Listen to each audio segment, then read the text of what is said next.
Okay, so let's look at these different maps and then compare them all at the end. All of this information, when you look at it together, it just tells a really big story. So first, here's the volcanoes that we looked at. So I won't go too much into detail in those because we just talked about those for a minute. The second one that I want you to see, though, is the particle accelerators of the world. So when you look at these particle accelerators compared to the map I just showed you of volcanoes, the volcanoes are on the outskirts of these accelerators, confirming that they are the waste system of all this stuff going on. Okay? Alright, so next,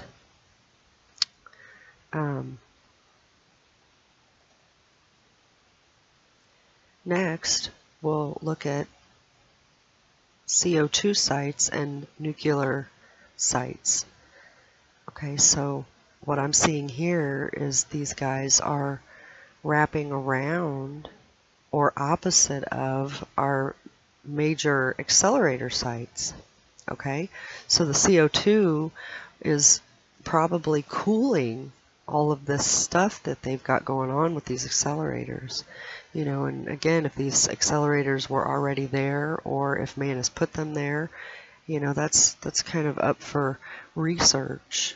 But what I see is they're cooling this stuff, and then the nuclear sites, they're harvesting this energy.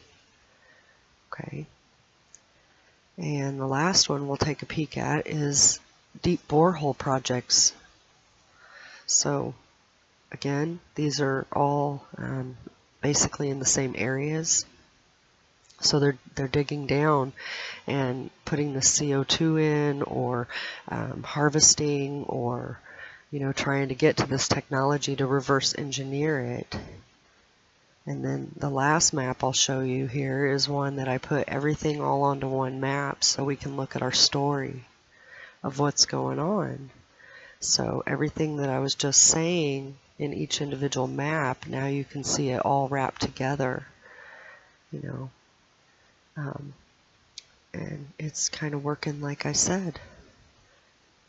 They've got the accelerators and they've put them over our, they're on the grid and on these power points. Everything just kind of correlates and tells a big story here. So if they're doing all this, it makes you wonder, what are they doing at our 12 gates? Do your own research, and I'll leave you with that thought.